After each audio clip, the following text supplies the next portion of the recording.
Bonsoir à toutes et à tous, heureux de vous retrouver pour la tranche info en direct sur votre antenne Canal 10 Télévision.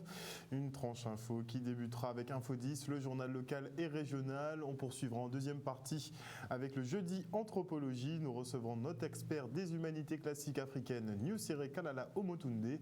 Et ce soir, nous parlerons des poupées noires. Ce sera tout de suite après la coupure pub de 19h, mais pour l'instant, place à l'actu.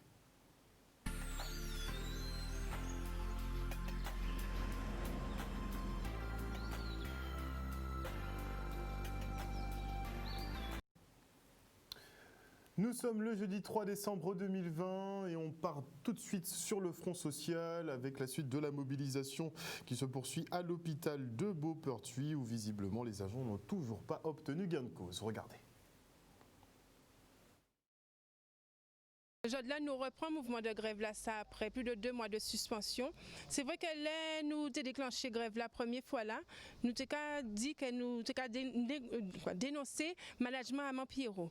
Et Mampiro, le directeur a dit que quand il y a ça vient un problème de personne. Nous avons dit, nous là pour défendre l'agent à Beauperthuis. Nous pas là pour ça quelqu'un passer ni envie à Mampiro ni quoi que ce soit.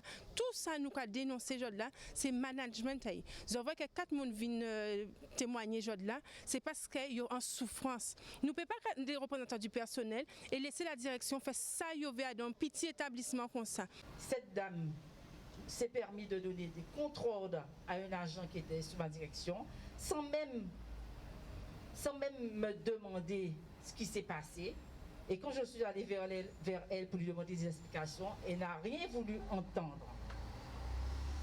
Et à 6 mois de la retraite, elle m'a envoyé au conseil de discipline. C'est pourquoi je tiens à dire que ce n'est certainement pas une question de personne. Et que s'il n'y avait pas de la souffrance dans le personnel, s'il n'y avait pas de la souffrance également dans le fonctionnement des cadres de proximité, on n'en serait pas là aujourd'hui. Nous avons dénoncé au management des comportements, des dérives qu'on m'a installées et profiter de fonctions de directrice, puis qu'on a dit asseoir en domination de pouvoir et permettre de mettre le monde sous le joug. Après nous, tout le monde vient témoigner de nous, souffrance à eux, et tout, nous dit nous ne pouvons pas rester en tant que représentant personnel ici, nous dit nous ne pouvons pas rester insensibles à ça et nous décider de mener combat là. Nous avons rappelé, après en question de nègres, après en question de couleurs, quelle que soit la nationalité là où tu es là, quelle que soit la fonction là qu'on occupé là, ou pas ni droit humilier en monde, ou pas ni droit mettre en monde à genoux parce qu'on a possédé entre guillemets un pouvoir. Nous ne pouvons pas accepter ça et quand nous avons dit, nous allons jusqu'au bout dans grève là ça parce que nous avons raison même si nous avons dit que ouais faut nous avons une nouvelle chance encore, nous avons dit non, trop c'est trop, nous avons une chance à été depuis 4 ans pour essayer d'améliorer les choses et nous avons vu que la situation là a dégradé de plus en plus, alors qu'on est là nous décidons qu'il a fait gamaï mais qu'il a fait gamaï ailleurs qui a d'un établissement là ça. Un reportage signé Michel Depape et Ilan Boudin. Et notez que le directeur du CHU, du centre hospitalier universitaire, donc monsieur Gérard Cotellon, eh bien cet homme a orchestré la suppression des urgences cardiologiques et post-urgence du pôle soins critiques. Voilà, les 2 services n'existent plus. Un service initialement dirigé par le docteur Mona Edreville, celle-là même qui interpellait l'opinion publique sur les conditions sanitaires du CHU après l'incendie de novembre 2017. Il se pourrait effectivement que cette dernière paie les affronts faits à sa direction lors des mobilisations. En tout cas, le personnel médical de ces unités s'apprête en tout cas à intégrer le pôle d'activité clinique médecine. Le personnel paramédical et médico-social administratif, lui, fait l'objet de réaffectation sur des postes compatibles avec les grades et compétences détenues. Je pense qu'on peut très sincèrement féliciter effectivement monsieur Gérard Cotellon pour cet acte. Et qu'on n'oubliera pas d'ailleurs. Et on part maintenant pour la présentation des chiffres clés de l'eau et de l'assainissement pour l'année 2020. Mais bon, ce sont les chiffres de 2018. Un Guadeloupéen consomme en moyenne 120 mètres cubes par an. Le prix de l'eau, lui, varie entre 2,20 € le mètre cube sur la commune de Déhay à 4,07 € à Marie-Galante. Le taux d'impayé en 2018, lui, est de 33% et largement détenu par les collectivités. Et il est tout de même moindre comparativement au taux de perte moyen sur le réseau dû aux canalisations fuyardes, des pertes qui sont estimées à 61%. On écoute Alexandre Rochat, préfet de Guadeloupe. Position premièrement, c'est que les chiffres ils sont donnés pour la transparence. C'est un exercice de transparence qui est très important. Il ne faut pas cacher la vérité, il faut dire les vérités et il faut montrer d'ailleurs d'année en année ce qui peut s'améliorer et ce qui peut évoluer positivement comme négativement. Donc ça c'est un exercice de transparence qui est vraiment très important et qui associe tous les acteurs ici et ça fait partie des sujets qui permettent de remettre l'eau avec les bons chiffres et les bonnes données sur la place publique, ça me semble être essentiel. Les chiffres s'améliorent puisque le niveau de détection de fuite a été amélioré. Les travaux réalisés par les collectivités majeures sont quand même conséquents puisque chacune d'elles a un plan d'action prioritaire de 70 millions d'euros. Et donc il y a des sections du territoire qui sont en chantier permanent comme Gourbert, Capesterre, la Grande Terre. Et donc l'intérêt des chiffres clés, c'est de donner dans le détail la restitution et l'avancée de ces travaux parce que ça prend du temps, c'est toute une organisation sur la commande publique, le choix des partenaires et donc aujourd'hui on peut dire que la situation s'améliore sensiblement. Elle n'est pas idéale mais elle s'améliore. La place de l'État, vous le savez, je le dis depuis que je suis arrivé mais ce n'est pas seulement moi qui l'ai dit, l'État n'est pas compétent sur l'eau et l'assainissement puisque du fait des différentes lois et orientations constitutionnelles, ce sont les collectivités qui sont compétentes sur l'eau et sur l'assainissement et depuis de nombreuses années. En revanche, l'État, il est là pour accompagner, il est là pour aider, il est là parfois pour lancer un peu des choses pour que ça aille dans le bon sens et c'est ce qu'on fait depuis quelques années. On l'a fait avec les réquisitions en intervenant d'urgence, on le fait avec les cofinancements bien entendu, les cofinancements dans le cadre des plans d'urgence eau, dans le cadre du plan de relance tel qu'il va être relancé et cet accompagnement financier il se fait sur des projets sur lesquels on est certain qu'ils vont aboutir à réellement apporter de l'eau et un meilleur service public aux usagers. Et on doute effectivement que les 400 millions présentés par Emmanuel Macron soient toujours sur la table. Et si l'attention est souvent concentrée sur la réfection du réseau de distribution d'eau potable, la problématique de l'assainissement est tout aussi présente. Le prix de l'assainissement au mètre cube varie tout autant que celui de l'eau en oscillant entre 1,95 € le mètre cube sur Pointe-Noire à 3,80 € le mètre cube dans le Nord Grande Terre. 13 stations d'épuration sur les 18 plus importantes du territoire sont non conformes. Seules les communes de Lamentin, Trois-Rivières, Morne-à-l'Eau, Le Moule, Anse-Bertrand possèdent des équipements dignes de ce nom et encore, les autres déversent des eaux usées là où il ne faut pas, comme en mer. Le reportage.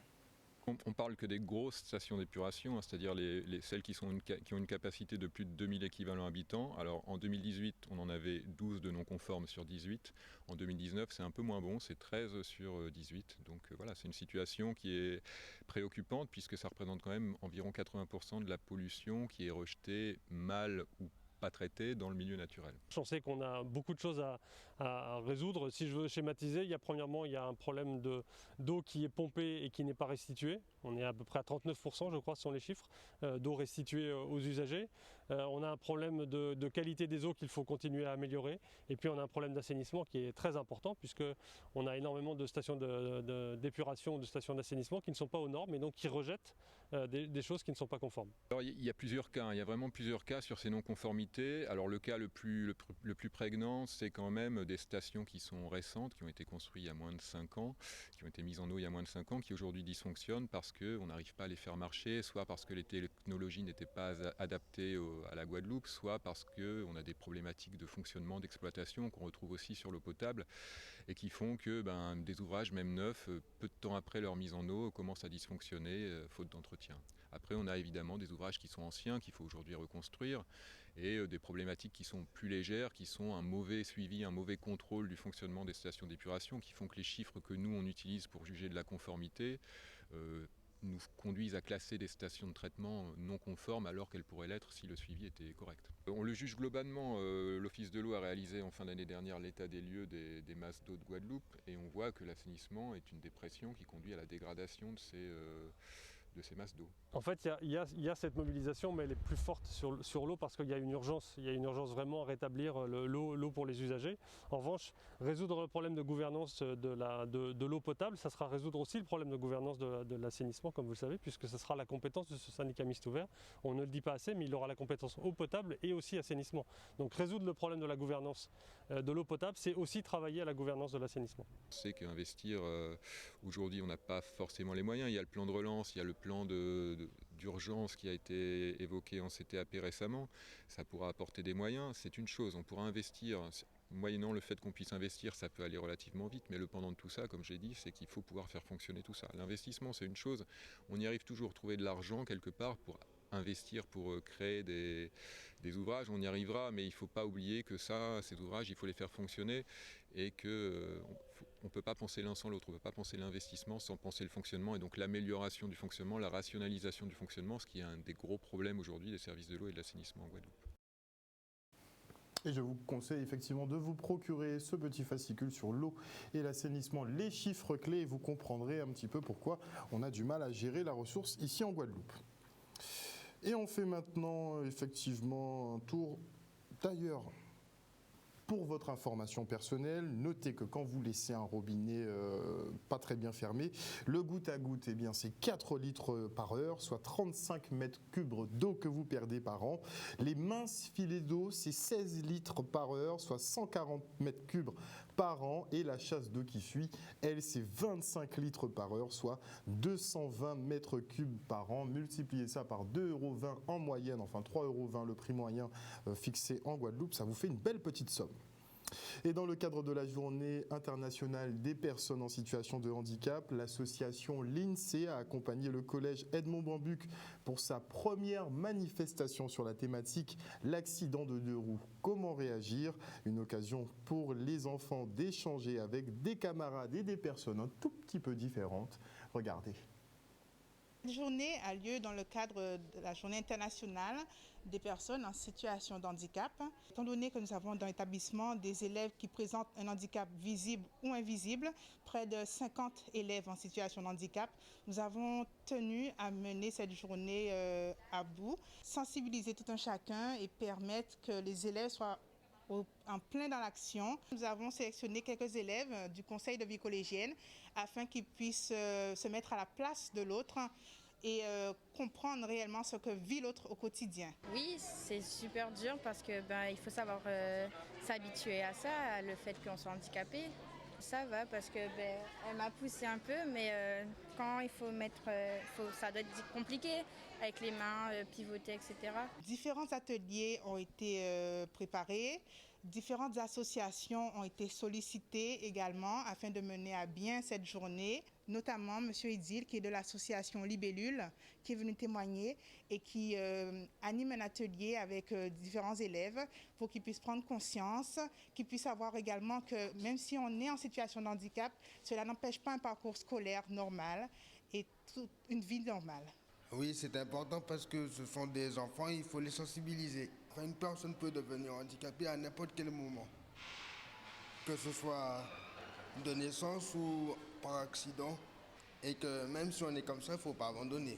C'est encore trop difficile parce que tant que les gens n'auront pas fait assez d'efforts pour faciliter la tâche aux personnes en situation de handicap, ce sera toujours aussi dur. Il faut faire des efforts des deux côtés. Je dis du côté des personnes en situation de handicap parce qu'il faut oser sortir et du côté des personnes dites normaux aussi. C'est une journée que nous allons reproduire avec les années et encore mieux. Un beau reportage signé Maxime Morel.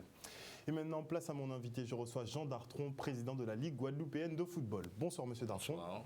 Alors comment se porte la Ligue? On sait que les matchs continuent plus ou moins, l'activité est très au ralenti. Comment se porte la Ligue en ce moment? Bien, la Ligue se porte bien. Dans le cas de la Covid-19, c'est un passage délicat pour tout un chacun. Mais globalement, contrairement à d'autres sports, est vraiment toute notre solidarité au basket et au hand. Le football, les journées arrivent à se dérouler, les championnats de jeunes ont commencé, le féminin a commencé. Et nous arrivons avec les restrictions imposées par le protocole fixé par la préfecture à organiser nos matchs. Match avec public? Pour le moment, match avec public avec une jauge limitée à 300 spectateurs. C'est vrai qu'on s'est battu pendant des années pour faire les supporters venir dans les stades. Et là, c'est plus possible. Mais ça, c'est dû à une situation planétaire. On est d'accord. Il faut s'adapter, mais bon.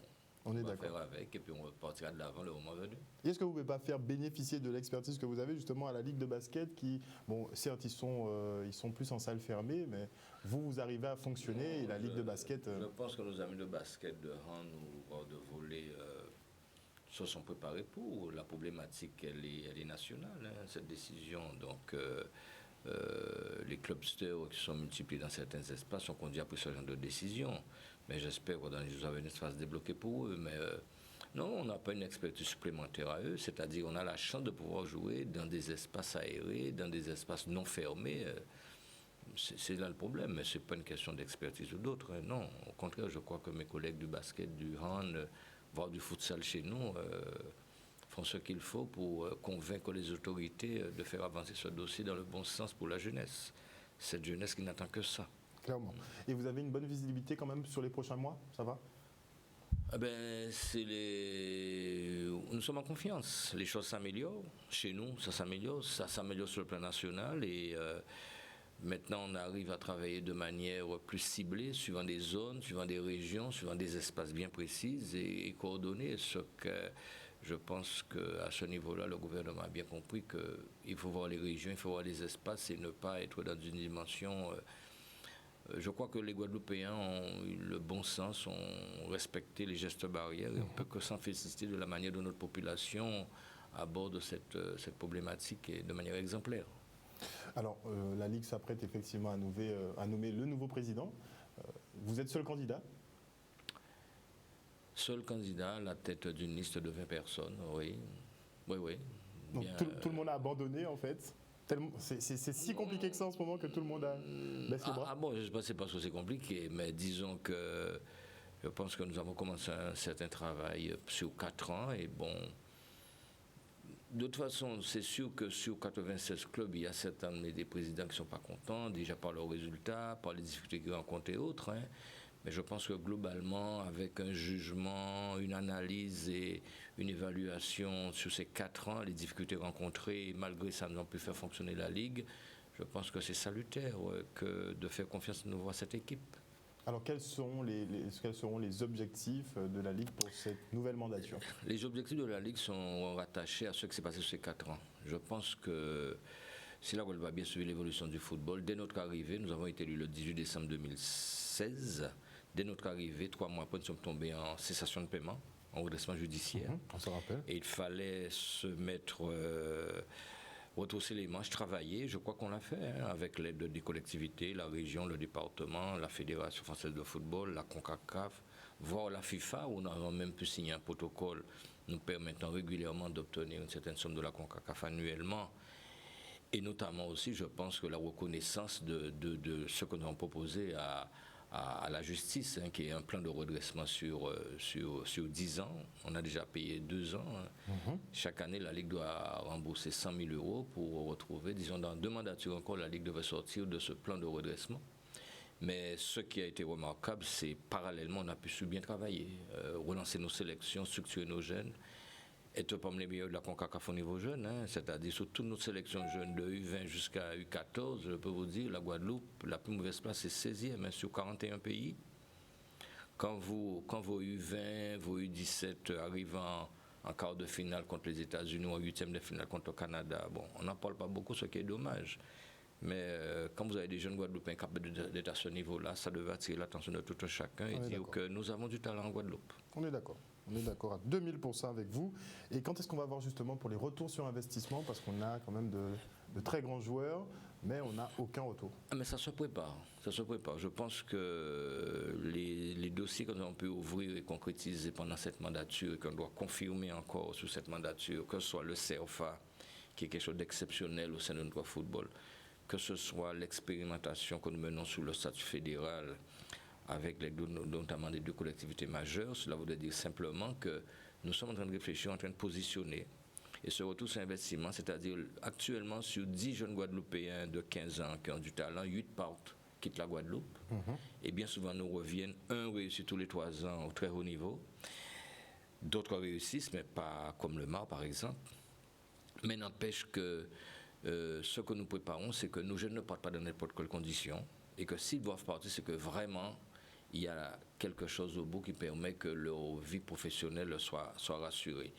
Alors je disais que 8 jeunes... Il y a un petit quelque chose aussi pour la Ligue, parce qu'il faut faire tourner aussi la fabrique à talent. Absolument, absolument. Je pense que nous n'avons rien à prouver là-dessus. Hein. Le petit pays Guadeloupe que nous sommes, l'histoire du football mondial et planétaire, on trouve toujours un Guadeloupéen qui a fait quelque chose d'exceptionnel, ça va continuer.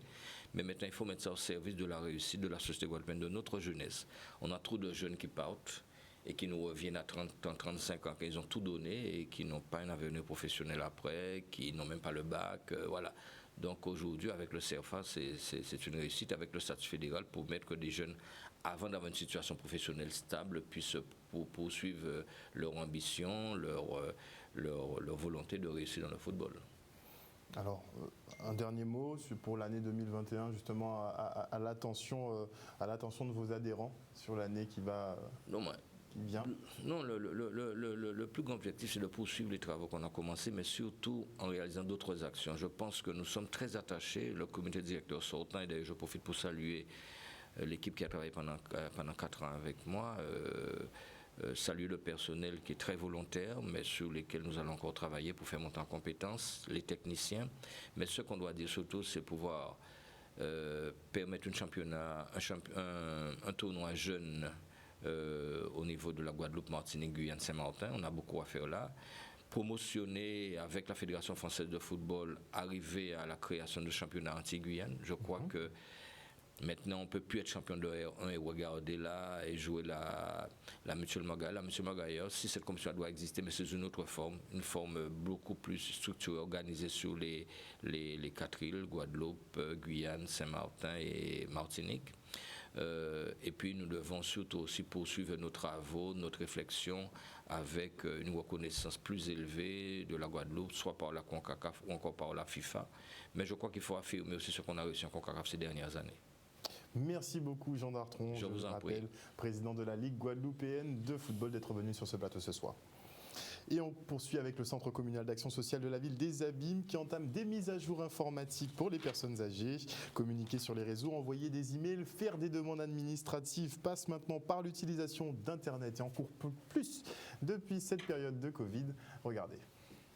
C'est le numérique qui devient à la mode, donc c'est très important de savoir comment ça fonctionne. Depuis un certain nombre d'années, le numérique prend une place importante. Nos personnes âgées n'ont pas forcément une formation, donc il est important pour l'égalité des territoires, pour l'égalité aussi, que nous puissions mettre en place des ateliers numériques pour permettre à nos personnes âgées de, premièrement, découvrir l'environnement, découvrir ce que c'est que le numérique, découvrir ce que c'est que l'informatique et découvrir aussi les réseaux sociaux. J'ai appris beaucoup de choses et j'apprends beaucoup de choses. À créer un mail, à envoyer un mail, à savoir qu'on peut communiquer avec d'autres personnes sans se déplacer, de faire les papiers, puisque maintenant, actuellement, ce qu'il y a, c'est que les entreprises, quand vous les appelez, on vous demande donnez-moi votre mail, donc si on n'a pas de mail, on ne peut pas fonctionner. Nous touchons tous les publics normalement seniors à partir de 60 ans. Bon, c'est vrai que pour aujourd'hui, nous avons déjà touché 31 personnes, mais si nous voulons vraiment toucher toute la population âgée abîmienne, c'est vrai que ça va être quand même assez compliqué. Donc nous essaierons au fur et à mesure d'élargir ces ateliers, pour l'instant qui sont situés à l'EHPAD Jérémy Jalton, à la Villa Antoine, à la Croix et à la MJC. Donc nous allons au fur et à mesure des demandes élargir, mais il faut savoir qu'au niveau de la ville aussi, il y a des ateliers numériques qui ont été mis en place. Donc nous allons avec les autres collègues élus qui ont mis ces ateliers, nous allons donc coordonner et voir comment nous allons pouvoir élargir davantage ces ateliers numériques. J'encourage les gens de participer puisque nous allons vers le modernisme. Donc automatiquement, on est obligé, maintenant tout est sur l'ordinateur. Si on veut faire quelque chose, si on veut avancer, avec le progrès. C'est vrai que le CCAS a initié, Madame Magali Marcin, élue au numérique, a aussi initié un certain nombre d'ateliers, mais aujourd'hui, plus que jamais, dans le cadre d'une cohésion et d'une globalité, nous allons voir avec la signature de cette convention territoriale globale de la CAF, comment nous allons coordonner au mieux sur le territoire ces ateliers numériques qui seront certainement beaucoup plus nombreux. Un reportage signé Olivier Félix. Et voilà, chers téléspectateurs, nous sommes arrivés au terme de ce journal. Mais petit rappel justement d'une information importante. Notez que le directeur du CHU, je le répète encore une fois, que M. Gérard Cotellon a orchestré la suppression donc des urgences cardiologiques et post-urgences du pôle soins critiques du CHU de Pointe-à-Pitre, un service qui était initialement dirigé par le docteur Mona Edreville, celle-là même qui interpellait l'opinion publique. Rappelez-vous, c'était après l'incendie du CHU de Pointe-à-Pitre en 2017 où elle était montée au créneau. Je ne compte même plus le nombre de fois où elle est montée au créneau pour dire que les conditions de reprise et les conditions sanitaires du CHU étaient critiques. Au fil des mois, effectivement, eh bien, la situation lui a donné raison et il se pourrait effectivement qu'elle paie pour avoir dénoncé ces états de fait. En tout cas, chers téléspectateurs, merci pour votre fidélité à ce programme. N'oubliez pas que Canal 10 Télévision, vous faites l'information que nous diffusons. Le journal local revient demain à 18h30. C'est extrêmement triste ce genre de nouvelles. Franchement, j'en perds mes moyens. Passez une bonne soirée sur Canal 10.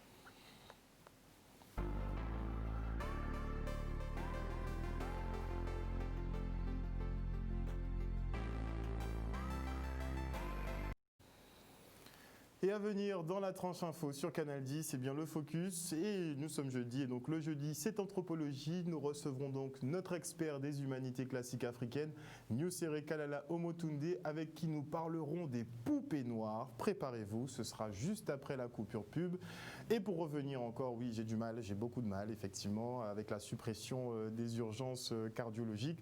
On avait entendu effectivement que ça arriverait, mais maintenant que c'est effectif, c'est quand même assez délicat cette histoire. Et je tiens à rappeler effectivement que le docteur Mona Edreville, si vous n'avez pas encore son CV, eh bien voilà une petite partie. Elle est spécialiste en cardiologie et maladies vasculaires. Elle est docteur en sciences et techniques des activités physiques et sportives, maîtrise des sciences biologie et médicales avec un DEA en signalisation et interaction cellulaire et moléculaire. Elle est ancien chef de clinique des hôpitaux de Tours. Elle est praticien hospitalier au CHU de Guadeloupe depuis 2004. Donc ça fait 16 ans qu'elle a exercé au CHU de Pointe-à-Pitre.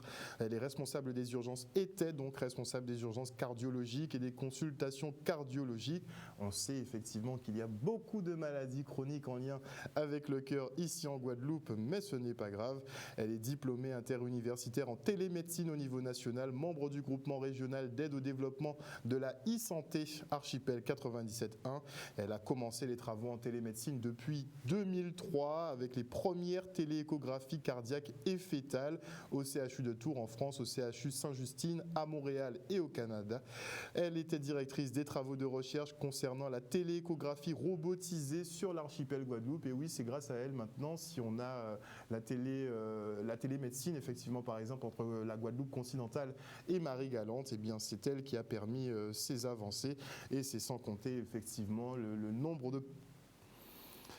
Sincèrement, c'est à ne rien comprendre. En tout cas, avant la coupure pub, je dis bonsoir à Thierry Griffith, bonsoir à Odile Zingilet, bonsoir à Marie-Hélène Borès, bonsoir à Otep Kémit, bonsoir à Madly Congré, bonsoir à Élise Répire, bonsoir à Fluxidexi, bonsoir Yann, bonsoir Yann, bonsoir à Gabriel Zami, bonsoir à Johanna Bon, bonsoir à Willem Cancel, bonsoir à Ludovic Luce, bonsoir à Jimmy Kamagouva Aliar. On se retrouve juste après la coupure pub et n'hésitez pas à aller interroger Monsieur Gérard Cotellon sur la dissolution du service d'urgence cardiologique du CHU de Pointe-à-Pitre, à savoir pourquoi. Première tentative, elle a perdu son local pour des raisons d'aménagement d'une nouvelle cafétéria au CHU. On attend l'explication cette fois-ci. On se retrouve après la coupure pub.